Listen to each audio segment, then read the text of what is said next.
Namaste and welcome back to Mindful Serenity Yoga with Nancy, or my blog, Waking Up in a Busy World. I'm going to continue with the question and answering that I have started a couple of days ago. It's going to be my new project, as you know, for learning the material that I seem to be teaching for some reason, and to help assimilate what I'm learning better, for a better understanding for me. So hopefully it'll be beneficial for you and beneficial for me. So the question that I pull out is this: what are we most afraid of? What are we, and I'm assuming that means the human race, most afraid of? Let me just take a second to take a breath.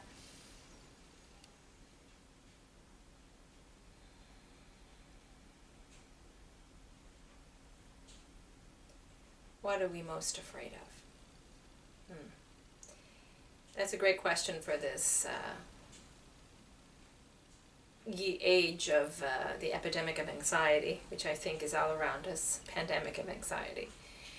We have so much fear in our world, and we can almost touch that fear around with everyone around us that we meet or come in contact with. We feared so many things, it seems. Right now we're fearing the pandemic and getting COVID, or someone we love getting COVID, or what the COVID crisis is going to do in the long run as far as economics and social inequality. We fear the vaccine and what the vaccine is going to do. We fear danger, in the sense what can happen to us if we walk outside that door. We fear other people that tend to be violent. We fear terrorism. We fear drugs. We fear, poverty. We fear losing what we own. We fear our houses burning down. We fear people we love getting hurt. We fear getting hurt. We fear getting sick. We fear others we love getting sick. There's so much that we fear in this world that we are afraid of. But the question was, what are we most afraid of? And I believe that we're most afraid of is this idea of not being.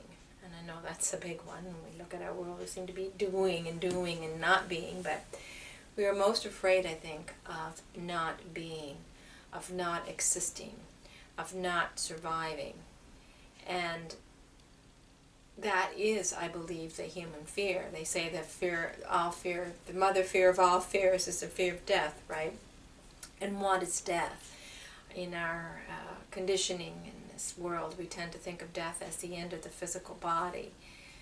But death can have other connotations to it as well. It could be a psychosocial death. We fear a fear of losing a sense of self, a fear of losing, our connection with those around us, a fear of losing our reputations, a fear of losing our status or our jobs, because our jobs give us something we feel connects us to this idea of existence.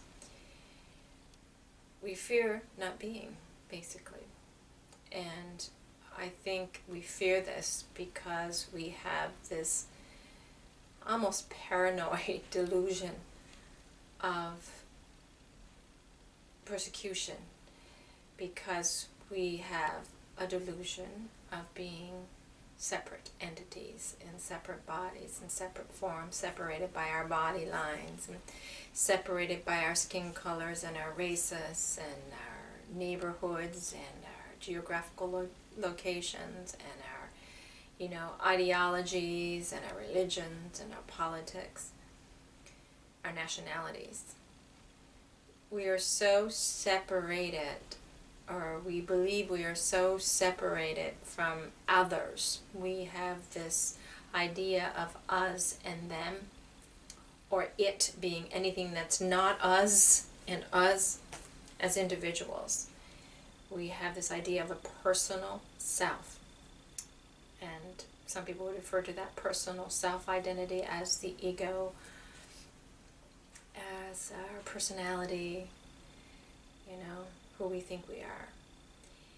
And this personal self is the part of us that fears, because as long as we're identified with these ideologies and these thoughts and these concepts and these beliefs and this idea of us as separate forms in our body, seeing ourselves as a body, we of course are going to be afraid. because anything of form, be it a thought or a physical body, cannot last in this world. It is impermanent. It is not meant to be permanent. It will not exist forever.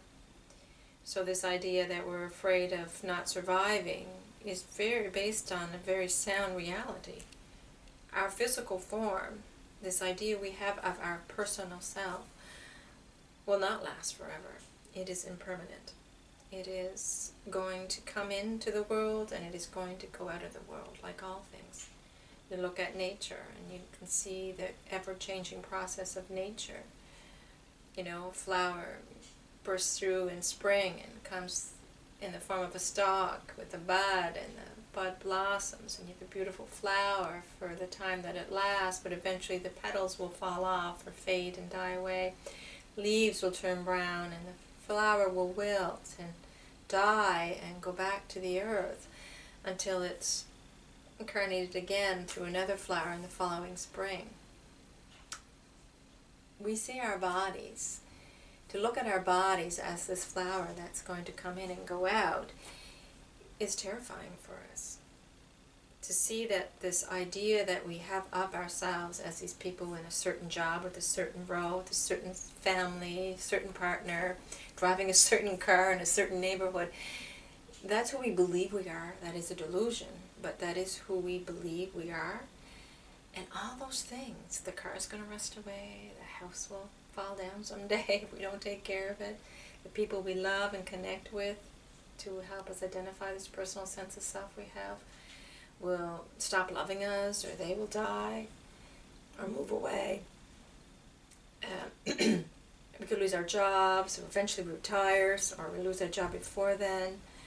Any status or social recognition we have is as perishable as anything else. So the things we fear are all based on this fear of not being. What we fail to realize is that all these things of form we're afraid of losing because we're afraid we will not be no more are just illusions. And who we really are is so much more than this false sense of self and this body that we over-identify with and the roles we play. Who we really are is eternal and timeless and ever-changing. And I know it's really hard for most of us to believe because we're so attached to this world of form. But once we begin to remove our attachments and our need to grasp and cling to things out there, once we come inward a little bit and sit in quiet and stillness and try meditation or mindfulness or prayer or whatever it is that brings you to that place of stillness, you begin to realize that you are not all those things you're afraid of losing. You're not all those things that you're afraid of being hurt by. There is no us and there is no them. There's no us versus it. There just is everything which we are a small, minuscule part of. And every single being on this planet, every single molecule on this planet is connected to the whole. And there is no separation. And if we can put away our delusion of separation, then we will see that there really is nothing to fear. What we lose, a body will die, yes, but we won't. We will lose the things of the physical form, but they're not important anyway. What's important is the essence of who we are, and that cannot be taken away, or we cannot lose it, and it cannot be hurt by injury or disease. It is everlasting and timeless and never-changing. So what we fear then is something we do not have to fear. All we have to do is learn to be and realize that we'll never lose that being. It goes on and on and on. That's all I have to say for now. I hope that answer helped somewhat. Thank you so much for listening. Namaste.